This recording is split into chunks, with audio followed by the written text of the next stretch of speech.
दोस्तों, आज एक बार फिर से आपका स्वागत है हमारे इस यूट्यूब चैनल स्टडी फ्यूल पर। तो आज हम लेके आए हैं कंप्यूटर अवेयरनेस की क्लास, जिसमें हम कवर करेंगे एमसीक्यूज़। ये क्लासेस आगे कंटिन्यू रहेंगी, जिसमें टोटल हम कवर करेंगे 500 एमसीक्यूज़, जो कि सीधा सीधा हेल्प करने वाले हैं आरआरबी, पीओ एंड क्लर्क के जो मेंस एग्ज़ाम है उसके लिए। तो चलिए सीधा हम स्टार्ट करते हैं एमसीक्यूज़ से। तो ठीक है, ये तो फर्स्ट क्वेश्चन हमारा ऐसा है कुछ, the word computer is derived from which language. तो ठीक है, इसका आंसर आ जाएगा हमारा बी। जो कंप्यूटर वर्ड है वो लैटिन वर्ड से ड्राइव्ड है। ठीक है, तो चलिए हम नेक्स्ट क्वेश्चन पे चलते हैं। ये आंसर हमारा बी आ जाएगा। A computer process data according to blank. तो इसका आंसर हो जाएगा सेट ऑफ इंस्ट्रक्शन। ठीक है, तो चलिए हम नेक्स्ट पे चलते हैं अब। ठीक है, आंसर आ जाएगा हमारा C. Which of the following is not a basic function of computer. ठीक है, तो कंप्यूटर का बेसिक फंक्शन कौन सा नहीं है। तो इनपुट हमारा बेसिक फंक्शन होता है, आउटपुट भी बेसिक फंक्शन होता है, प्रोसेसिंग भी बेसिक फंक्शन होता है। ये पेंटिंग हो जाएगा जो हमारा बेसिक फंक्शन नहीं होता। तो हमारा करेक्ट आंसर हो जाएगा ऑप्शन नंबर डी। ठीक है, फोर्थ नंबर पे आ जाते हैं। Output refers to. आउटपुट क्या होता है। तो data given by the user, तो ये नहीं होगा। प्रोसेस डेटा, ये आ जाएगा हमारा ऑप्शन नंबर बी करेक्ट हो जाएगा हमारा। ये दोनों रॉन्ग आ जाएंगे। ठीक है, ठीक है। Which is the first mechanical calculating device. तो इसका आ जाएगा एबकस। जैसा कि हम सब जानते ही हैं, बचपन से पढ़ते आ रहे हैं, एबकस जो है सबसे पहला मैकेनिकल कैलकुलेटिंग डिवाइस था। ठीक है, तो ये हमारे सब रॉन्ग हो जाएंगे। तो चलिए, ठीक है, करेक्ट आंसर हो जाएगा बी। ये कुछ इस तरीके का होता है एबकस, जो कि कैलकुलेशन में हेल्प करता है हमारा। चलिए नेक्स्ट चलते हैं। Who invented Napier's bone. ये डिवाइस किसने इन्वेंट किया था। तो ये हम नाम से ही जैसा पता कर सकते हैं, ये इसका आंसर आ जाएगा जॉन नेपियर। ठीक है, तो इसका करेक्ट आंसर हो जाएगा ऑप्शन नंबर सी। ये कुछ इस तरीके का दिखता है। ठीक है, ये इसके इन्वेंटर हैं। तो चलिए हम नेक्स्ट क्वेश्चन पे चलते हैं। Pascal was invented. Pascal was invented performing blank. तो जो पास्कल डिवाइस है वो किस चीज़ के लिए इन्वेंट किया गया है। तो मल्टीप्लीकेशन ये नहीं होगा, ओनली डिवीजन नहीं होगा, ओनली परफॉर्मिंग नहीं होगा। तो करेक्ट आंसर आ जाएगा हमारा एडिशन एंड सब्ट्रैक्शन। ठीक है, तो चलते हैं हम सीधा नेक्स्ट पे। ये पिक्चर आ जाएगी पास्कल डिवाइस की। ठीक है, चलिए, ये इसका आंसर तो मोस्टली लोग दे ही देंगे। Who is known as the father of computer. तो जैसा कि हम बचपन से पढ़ते चले आ रहे हैं, तो इसका करेक्ट आंसर हो जाएगा चार्ल्स बेबेज। ठीक है, तो चलते हैं नेक्स्ट पे। ये पिक्चर दे रखी है चार्ल्स बेबेज की। चलिए next. Jacquard looms used blank for operations. ठीक है, तो इन्होंने क्या यूज़ किया था। इन्होंने इस चीज़ के लिए यूज़ किया था, इसके लिए ये ऑप्शन नहीं होगा, पंच कार्ड। इसका राइट आंसर आ जाएगा पंच कार्ड। ठीक है, जैक लूम, ठीक है, इसमें यूज़ किया गया था पंच कार्ड। ठीक है, पंच कार्ड के लिए। ठीक है, हार्मन हॉलेर्थ। हार्मन हॉलेर्थ, प्रोनाउंसिएशन अगर कुछ गड़बड़ हो तो माफ़ करना भाई। हॉर्नेट हॉलियंथ इन्वेंटेड था। तो इसका राइट आंसर हो जाएगा, इसका राइट आंसर आ जाएगा सी, टेबुलेटिंग मशीन। ठीक है, हॉर्नेट हॉलियंथ ने इन्वेंट की थी टेबुलेटिंग मशीन। चलो, इसका राइट आंसर आ जाएगा ऑप्शन नंबर सी। ये फोटो दे रखा है इनका। ठीक है, चलिए, एनियक वाज फर्स्ट। एनियक जो डिवाइस था, कंप्यूटर डिवाइस था, वो कौन सा डिवाइस था सबसे पहला।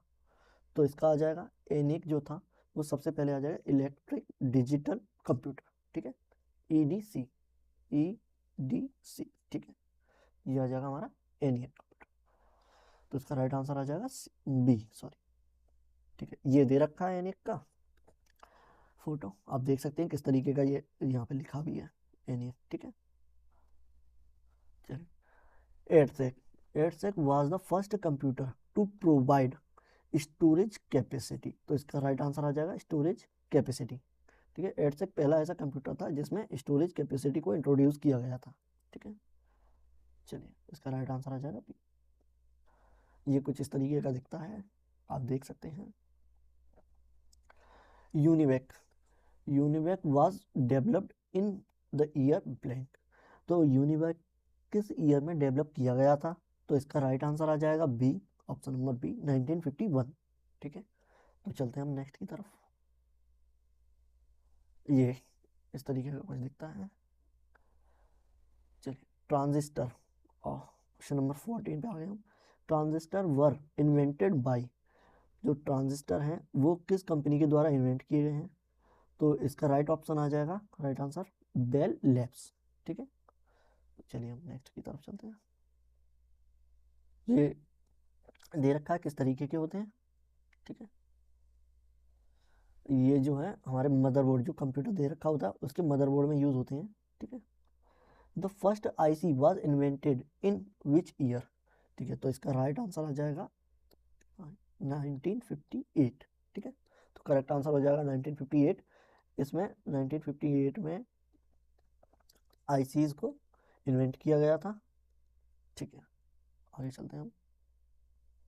ये आईसीज को इस तरीके के दिखते हैं, ये हमारे मदरबोर्ड में यूज़ होते हैं कंप्यूटर के, जो हमारे पीसी वगैरह बिल्ड करते हैं, सीपीयू, उसमें यूज़ होते हैं। ठीक है, फर्स्ट जनरेशन, यहाँ से जनरेशन से काफ़ी ज़्यादा क्वेश्चन पूछे जाते हैं, तो उसके क्वेश्चन भी हमने रखे हैं। First generation computer used blank. तो फर्स्ट जनरेशन के जो कंप्यूटर थे उनमें क्या चीज़ यूज़ की गई थी? तो इसमें सब आंसर आ जाएगा करेक्ट, वैक्यूम ट्यूब। तो फर्स्ट जनरेशन में यूज़ की गई थी हमारे वैक्यूम ट्यूब। ठीक है, तो राइट ऑप्शन आ जाएगा बी। ठीक है, तो सेकंड जनरेशन में कंप्यूटर में क्या यूज़ किया गया था? तो सेकंड में हमने इन्वेंट कर लिए थे ट्रांजिस्टर्स। सेकंड में हमने ये ट्रांजिस्टर यूज़ किए थे, फर्स्ट में हमने वैक्यूम ट्यूब यूज़ की थी। नेक्स्ट आ जाएंगे हम, तो राइट ऑप्शन आ जाएगा हमारा आंसर नंबर सी। ठीक है, थर्ड जनरेशन, थर्ड जनरेशन में क्या यूज़ किए थे, किस तरीके की टेक्नोलॉजी यूज़ की गई है? तो इसका राइट आंसर आ जाएगा हमारे आईसीज, इंटीग्रेटेड सर्किट। इसकी कई बार जो फुल फॉर्म है वो भी पूछी जाती है, तो याद रखना आप लोग, ये आईसीज ये थर्ड जनरेशन में यूज़ की गई थी। ठीक है, तो नेक्स्ट चलते हैं हम। ठीक है, fourth generation, fourth generation computer में क्या चीज़ यूज़ की गई थी? तो वैक्यूम ट्यूब हो गया, ट्रांजिस्टर हो गया, आईसीज भी हो गई। इसमें यूज़ की गई थी फोर्थ में माइक्रो प्रोसेसर, जो चिप बोलते हैं, चिप, ये यूज़ की गई थी मदरबोर्ड में फोर्थ जनरेशन में। ठीक है, तो नेक्स्ट चलते हैं हम, इसका राइट ऑप्शन आ जाएगा C. Fifth generation computer are ही बेस्ड ऑन। तो अब फिफ्थ जनरेशन तक हम पहुंच गए हैं, तो फिफ्थ जनरेशन में किस तरीके के कंपोनेंट यूज़ किए गए थे कंप्यूटर में? तो इसका राइट ऑप्शन आ जाएगा क्या है, ये आर्टिफिशियल इंटेलिजेंस। ठीक है, तो एआई अब काफ़ी ज़्यादा बूम पे है, तो इसका क्वेश्चन भी आ सकता है, ये पूछा जा सकता है। तो फिफ्थ जनरेशन में हमारा यूज़ किया गया था एआई। ठीक है, तो यहाँ हम फटाफट से रिवाइज कर लेते हैं। तो फर्स्ट जनरेशन में हमारा था vacuum tube, vacuum. Second generation में थे हमारे ट्रांजिस्टर। ठीक है, थर्ड थर्ड जनरेशन आ जाएगी हमारी, थर्ड जनरेशन में क्या था हमारा, आईसीज, आईसीज थे। फोर्थ जनरेशन में था हमारा माइक्रो प्रोसेसर, जिसे हम चिप भी बोल सकते हैं। ठीक है, सी चिप। ठीक है, एंड फिफ्थ जनरेशन दे रखा है, ये दे रखा है एआई। तो फिफ्थ जनरेशन में जो यूज़ की गई थी वो एआई थी। ठीक है, हाँ, नेक्स्ट चलते हैं हम, question number 21। The first super computer, the first super computer developed in India, जो इंडिया में डेवलप किया गया, जो इंडिया का सुपर कंप्यूटर फर्स्ट था, उसका नाम क्या था? उसका नाम था परम 8000। तो करेक्ट आंसर हो जाएगा हमारा ऑप्शन नंबर 1। ठीक है, ये क्रे है, ये वर्ल्ड का, ये वर्ल्ड का फर्स्ट सुपर कंप्यूटर है, सुपर कंप्यूटर। ठीक है, तो क्रे जो आ जाएगा वो वर्ल्ड का फर्स्ट सुपर कंप्यूटर आ जाएगा, और परम आ जाएगा वो इंडिया का आ जाएगा। ठीक है, ये कुछ इस तरीके की दिखती है। सुपर कंप्यूटर साइज में काफ़ी ज़्यादा बड़े होते हैं नॉर्मल कंप्यूटर के, जो मेन फ्रेम कंप्यूटर होते हैं उनसे काफ़ी ज़्यादा बड़े होते हैं साइज में। तो चलिए हम नेक्स्ट की तरफ चलते हैं। ये परम जो इंडिया का सुपर कंप्यूटर है फर्स्ट, ये किसके द्वारा डेवलप किया गया है? तो इसका राइट ऑप्शन आ जाएगा सी डेक। ठीक है, तो इसरो, नासा, डीआरडीओ ये नहीं होगा, इसका राइट ऑप्शन आ जाएगा सी। ठीक है, स्पीड, ठीक है, speed of super computer is measured in. तो सुपर कंप्यूटर की जो स्पीड है वो किस में मेजर की जाती है? एमएच में नहीं, जीएच में नहीं, इसका राइट ऑप्शन आ जाएगा फ्लॉप्स में। ठीक है, तो राइट आंसर हो जाएगा हमारा ऑप्शन नंबर सी। चलिए, ठीक है, अब micro computer is also called, micro computer किसे बोलते हैं? तो माइक्रो कंप्यूटर होते हैं हमारे जो लैपटॉप होते हैं, जो लैपटॉप होते हैं और जो हमारे पर्सनल कंप्यूटर्स होते हैं उनको हम माइक्रो कंप्यूटर कहते हैं। ठीक है, तो इसका राइट ऑप्शन आ जाएगा, right answer option number C. ठीक है, एक सेकेंड। ठीक है, एक सेकेंड। ठीक है, वाह, ठीक है, इसका आंसर आ जाएगा सी। तो नेक्स्ट पे चलते हैं, ये हमारे दे रखे हैं, नेक्स्ट की तरफ चलते हैं हम। ठीक है, question number 25, tablet tablet computer accepted input through. तो जो हमारे टैबलेट होते हैं, जैसा आप जानते हैं आईपैड हो गया, सैमसंग पैड हो गए, जो हमारे ये टैबलेट्स होते हैं, ये इनपुट किस चीज़ से लेते हैं? कौन सा डिवाइस यूज़ किया जाता है इनपुट के लिए? इनपुट, इनपुट का मतलब होता है, इनपुट का मतलब होता है हम किस तरीके से वो इंस्ट्रक्शन हमारे कंप्यूटर में भेज सकते हैं, किस डिवाइस के थ्रू। तो इसका ऑप्शन आ जाएगा पेन एंड स्टाइलस। तो जो अभी आप देख रहे हैं जिससे मैं लिख रहा हूँ यहाँ पे, तो ये पेन है। ठीक है, तो जो मैं यूज़ कर रहा हूँ वो पेन टैब है। तो ये एक तरीका का टैबलेट है, ग्राफिक टैबलेट, जिससे हम लिख सकते हैं स्क्रीन पे। ठीक है, चलिए हम नेक्स्ट की तरफ चलते हैं। ये जो दे रखा है, इस तरीके का पेन टैब है जो अभी मैं यूज़ कर रहा हूँ, और जो ये पेन है इसके थ्रू हम इनपुट भेजते हैं हमारे डिवाइस में। ठीक है, तो चलिए हमारा चलते हैं नेक्स्ट की तरफ। ये आ गया हमारा क्वेश्चन नंबर 26 पर पहुंच चुके हैं हम। तो यहाँ आ जाएगा blank computer are used for complex complex scientific applications. ठीक है, तो बड़ी से बड़ी कॉम्प्लेक्स चीज़ों के लिए सॉल्व करने के लिए या जो साइंटिस्ट लोग यूज़ करते हैं वो किस तरीके के कंप्यूटर होते हैं? तो मिनी कंप्यूटर होते हैं? नहीं। वर्क स्टेशन होते हैं? नहीं। सुपर कंप्यूटर, ये आ जाएगा हमारा राइट ऑप्शन, सुपर कंप्यूटर, ये भी हमारा कैंसिल हो गया। तो राइट आंसर आ जाएगा हमारा option number C, super computer use होते हैं कॉम्प्लेक्स साइंटिफिक एप्लीकेशंस के लिए। ठीक है, अब आते हैं हमारे मेन फ्रेम कंप्यूटर। ठीक है, तो mainframe computer are mainly used in, mainframe computer होते हैं कई कंप्यूटर्स मिलके बनता है मेन फ्रेम कंप्यूटर्स, जो कि हम देखते हैं बड़े बड़े ऑफिस में कंपनीज में यूज़ किए जाते हैं। तो इसका राइट आंसर आ जाएगा लार्ज ऑर्गेनाइजेशन। ठीक है, तो चलिए हम नेक्स्ट चलते हैं। Smartphone and PDAs are example of. तो जो स्मार्टफोन है एंड पीडीएस हैं, पीडीएस क्या होते हैं? एक तरीके के डिवाइस होते हैं जो हम हाथ से कंट्रोल करते हैं। ठीक है, जैसे कि मोबाइल होता है उसी तरीके का एक तरीके का डिवाइस होता है उसी साइज का। तो ये किस तरीके के डिवाइस हैं, ये किसके एग्जाम्पल हैं? तो डेस्कटॉप नहीं होगा, पाम टॉप, जो हम हाथ से यूज़ करते हैं उसे हम पाम टॉप बोलते हैं। और डेस्कटॉप जो हमारे लैपटॉप वगैरह आ जाएंगे वो से डेस्कटॉप बोलेंगे। ठीक है, नेक्स्ट पे चलते हैं अब हम। ये जो दे रखा है ये पीडीए डिवाइस है। ठीक है, इसी तरीके के स्मार्टफोन होते हैं जिस पे एक स्क्रीन दे रखा होता है। ओके, चलिए नेक्स्ट की तरफ चलते हैं हम। Analogue computers used blank variables. तो जो एनालॉग कंप्यूटर होते हैं वो कॉन्टिन्यूस वे पर चलते हैं, कॉन्टिन्यूस। ठीक है, तो इसका राइट आंसर आ जाएगा कॉन्टिन्यूस। ठीक है, answer number C. Digital computers work on continuity, ये नहीं होगा, इलेक्ट्रिक नहीं होगा, बाइनरी डिजिट। ठीक है, बाइनरी डिजिट होते हैं 0 और 1 की फॉर्म में, ये बाइनरी डिजिट होते हैं जो कि डिजिटल कंप्यूटर में यूज होते हैं। ठीक है, तो चलिए हम नेक्स्ट की तरफ चलते हैं। हाइब्रिड कंप्यूटर एक मिक्सअप होता है ये मिक्स होता है एनालॉग एंड डिजिटल कंप्यूटर का, ठीक है, ये कॉम्बिनेशन होता है एनालॉग एंड डिजिटल कंप्यूटर का। तो इसका राइट आंसर आ जाएगा option number B. ECG machine represent which type of computer. तो जो ईसीजी मशीन होती है वो किस तरीके का कंप्यूटर को रिप्रेजेंट करती है, तो वो होती है हाइब्रिड मशीन। ईसीजी जो मेनली यूज होती है हॉस्पिटल्स में यूज होती है। अभी मैं इसमें पिक्चर लगी हुई है, आप देख सकते हैं। तो इसका राइट आंसर हो जाएगा सी, ये दे रखी है। ये हाइब्रिड होती है, ये एनालॉग एंड डिजिटल का मिक्सचर होती है, ठीक है, कॉम्बिनेशन में।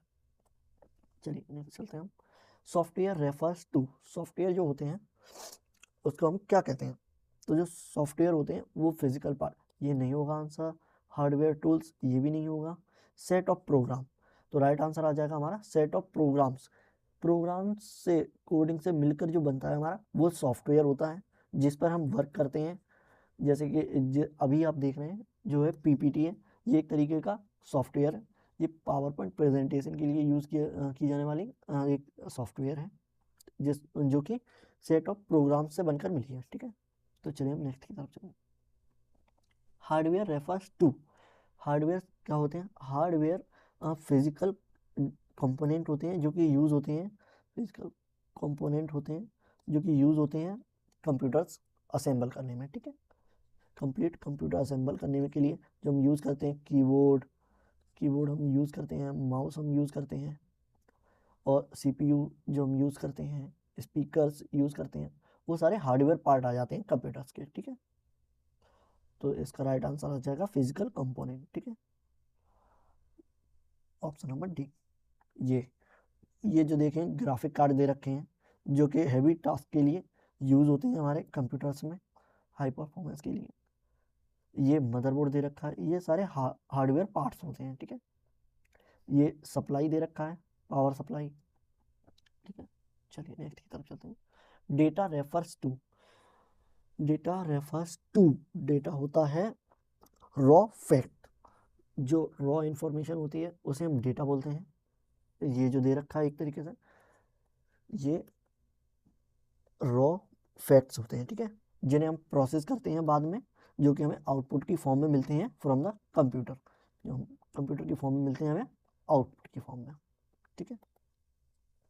तो इसका राइट आंसर आ जाएगा बी, ऑप्शन नंबर बी, ठीक है। नेक्स्ट चलते हैं इंफॉर्मेशन। इंफॉर्मेशन क्या होता है, इंफॉर्मेशन होती है जो हमने रॉ डेटा कंप्यूटर को दिया है, वो जो प्रोसेस करके देता है उसे हम इंफॉर्मेशन कहते हैं, ठीक है। तो जो इंफॉर्मेशन होता है वो प्रोसेस डेटा होता है, प्रोसेस्ड डेटा। तो इसका राइट आंसर आ जाएगा ऑप्शन नंबर सी, ठीक है। A set of instructions is called, जो इंस्ट्रक्शंस होते हैं उसको क्या कहेंगे, कमांड नहीं होगा, मोस्टली लोग कमांड लगा देते हैं लेकिन ये रॉन्ग आंसर है। हार्डवेयर तो कंपोनेंट होते हैं, तो ये भी रॉन्ग आ जाएगा। इसका राइट आंसर आ जाएगा प्रोग्राम, स्टेटमेंट ये भी नहीं होगा। तो जो इंस्ट्रक्शन होते हैं उनसे हमारा क्या बनता है, प्रोग्राम। तो instruction is called, set of instruction is called programme, okay. तो राइट आंसर आ जाएगा हमारा ऑप्शन नंबर सी। तो चलिए हम नेक्स्ट की तरफ चलते हैं। ये दे रखा है program, a specific sequence of instruction for one task, for example जैसे कि calculating of sum, opening a file, ठीक है। तो ये जो होता है वो प्रोग्राम की कहलाता है, जैसे हम सेट ऑफ इंस्ट्रक्शन देते हैं, ठीक है। नेक्स्ट चलते हैं हम। A computer work without tiredness because of, तो जो कंप्यूटर है वो लगातार काम करता रहता है, वो ह्यूमन की तरह काम नहीं करता, ह्यूमंस की तरह काम नहीं करता, वो लगातार काम करता रहता बिना थके। तो वो किस वजह से कर लेता है, एक्यूरेसी ये गलत हो जाएगा, इसका राइट आंसर आ जाएगा डेलीगेंस, ठीक है। स्पीड स्टोरेज ये नहीं होगा, इसका राइट ऑप्शन आ जाएगा ऑप्शन नंबर बी, ठीक है। ये दे रखा है diligence refers to a computer's ability to perform repeat repetitive complex tasks continuously with unwavering accuracy, speed and consistency without fatigue, boredom और loss of concentration, एक से अनलाइक ह्यूमंस, ठीक है। तो जो कंप्यूटर होता है वो बिना थके एक्यूरेसी के साथ, स्पीड के साथ हमें हमारा जो भी हम प्रोसेस करवाते हैं डेटा उसमें हेल्प करता है, ठीक है। तो चलिए हम नेक्स्ट की तरफ चलते हैं।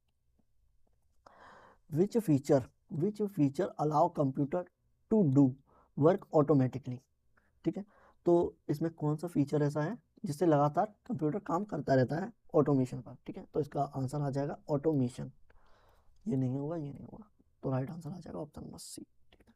चलिए, कंप्यूटर स्टोरेज डेटा इन, तो जो कंप्यूटर होते हैं वो डेटा हमारा स्टोर करते हैं मेमोरी के अंदर।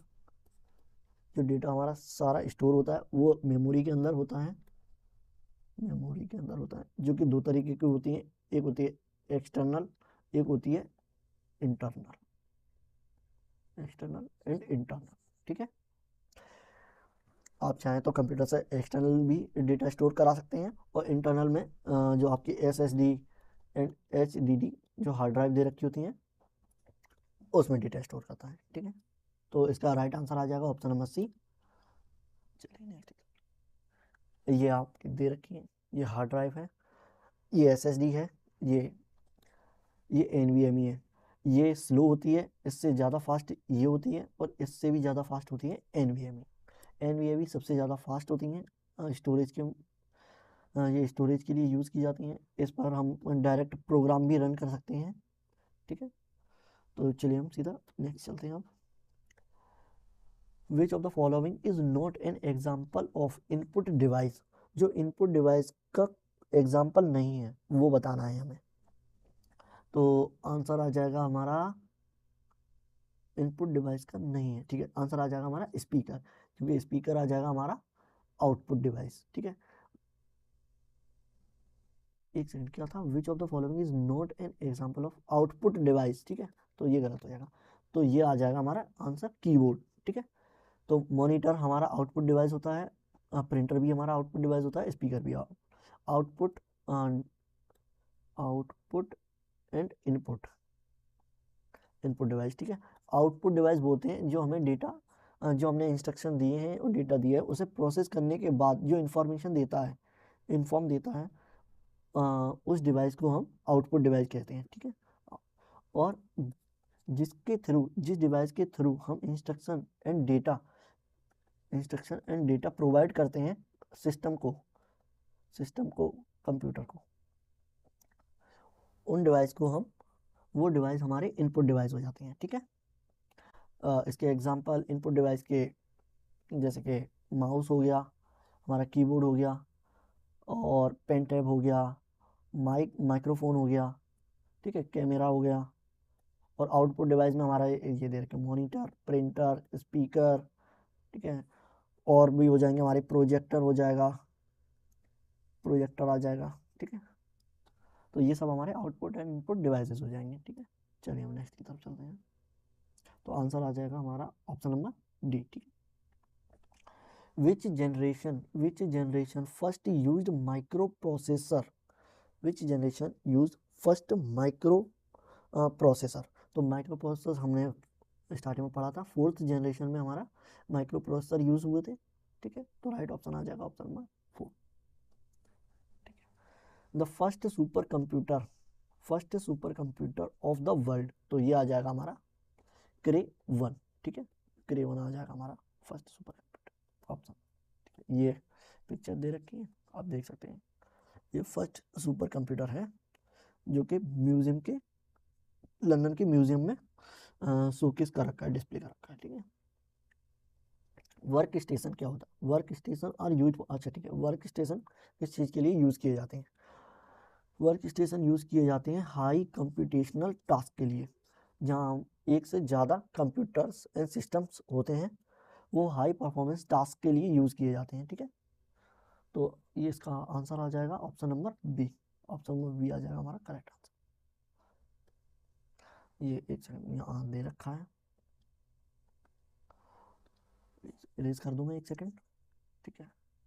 हाँ, a computer workstation is high performance computer designed for personnel who run demanding tasks like 3D modeling, video editing and specific simulation, ठीक है। तो ये हाई परफॉर्मेंस टास्क के लिए होते हैं, वर्क स्टेशन बोलते हैं, ठीक है। जो 3D मॉडलिंग और साइंटिफिक रिसर्च वगैरह में हेल्प करते हैं हमारे। चलिए नेक्स्ट आ जाता है हमारा मैग्नेटिक टेप। तो magnetic tape were used in, magnetic tape जो है वो किस में यूज़ किए गए थे, इनमें से किस डिवाइस में? तो ये इसका राइट ऑप्शन आ जाएगा option number A, UNIVAC. UNIVAC वो डिवाइस है जिसमें मैग्नेटिक टेप यूज़ किया गया था। ठीक है, तो आंसर आ जाएगा ऑप्शन नंबर 1। ये पिक्चर दे रखी है, इस तरीके का टेप होता है जिसमें डेटा स्टोर होता है। चलिए हम देख सकते हैं speed of first generation computers were measured in. First, ठीक है, फर्स्ट जनरेशन कंप्यूटर में जो स्पीड है वो कैसे मेजर की जाती है? ठीक है, एक सेकेंड। ठीक है, तो आंसर आ जाएगा हमारा option number 1, micro seconds. Micro seconds में मेजर की जाती है स्पीड को फर्स्ट जनरेशन कंप्यूटर में। ठीक है, नेक्स्ट कवर करते हैं हम, which computer is use for weather forecasting. Weather forecasting के लिए किस तरीके के कंप्यूटर यूज किए जाते हैं? तो इसका राइट ऑप्शन आ जाएगा सुपर कंप्यूटर। सुपर कंप्यूटर होते हैं हमारे वेदर फॉरकास्टिंग के लिए, और माइक्रो कंप्यूटर हमारे होते हैं पर्सनल यूज़ के लिए। लैपटॉप भी हमारे पर्सनल यूज़ के लिए, मेन फ्रेम कंप्यूटर हमारे ऑर्गेनाइजेशन वगैरह के लिए होते हैं। ठीक है, तो चलिए हम नेक्स्ट पे चलते हैं। Option number C is the correct answer. PDA are examples of, PDA are examples of palm top devices। ठीक है, ये हम पहले पढ़ चुके हैं। स्मार्टफोन एंड PDA डिवाइसेस जो हम हाथ से कंट्रोल करते हैं, जो साइज में छोटे होते हैं, उनको हम PDA डिवाइसेस बोलते हैं। तो आंसर आ जाएगा ऑप्शन नंबर बी। ये दे रखे हैं स्मार्टफोन, इनको PDA डिवाइस भी बोलते हैं। Who introduce storage programme concept. ठीक है, तो सबसे पहले स्टोर करना है डेटा को, ये किसने बताया था? तो ये बताया था जॉन वॉन न्यूमन। ठीक है, तो ऑप्शन नंबर बी हो जाएगा करेक्ट आंसर। ठीक है, तो चलिए हम नेक्स्ट की तरफ चलते हैं। ये हमारा क्वेश्चन नंबर 50 आ गया है। द लेटेस्ट परम सुपर कंप्यूटर इज, तो जो अभी करंटली परम कंप्यूटर है लेटेस्ट वाला इंडिया का, तो वो कौन सा है? तो आंसर आ जाएगा ऑप्शन नंबर बी, ईशान। आ गया, एक सेकेंड। ठीक है, तो आंसर नंबर आ जाएगा ईशान। तो thanks for watching this video. अगर वीडियो आप लोगों को पसंद आई हो और इसी तरीके की हम वीडियोस लाएंगे तो आप लाइक कर दीजिए, चैनल को सब्सक्राइब कर लीजिए। अगर कोई भी क्वेरी है, डाउट है, तो आप लोग कमेंट कर सकते हैं, मैं उसका आंसर कमेंट में दे दूंगा। और किसी और टॉपिक पर वीडियो चाहिए तो उसके लिए भी आप कमेंट कर सकते हैं। और इस चैनल पर हम रीजनिंग के प्रैक्टिस वीडियोस और रीजनिंग का कंप्लीट कोर्स फ्री में लाने वाले हैं, तो आप लोग चैनल को सब्सक्राइब कर लीजिएगा। थैंक यू, मिलते हैं नेक्स्ट वीडियो में।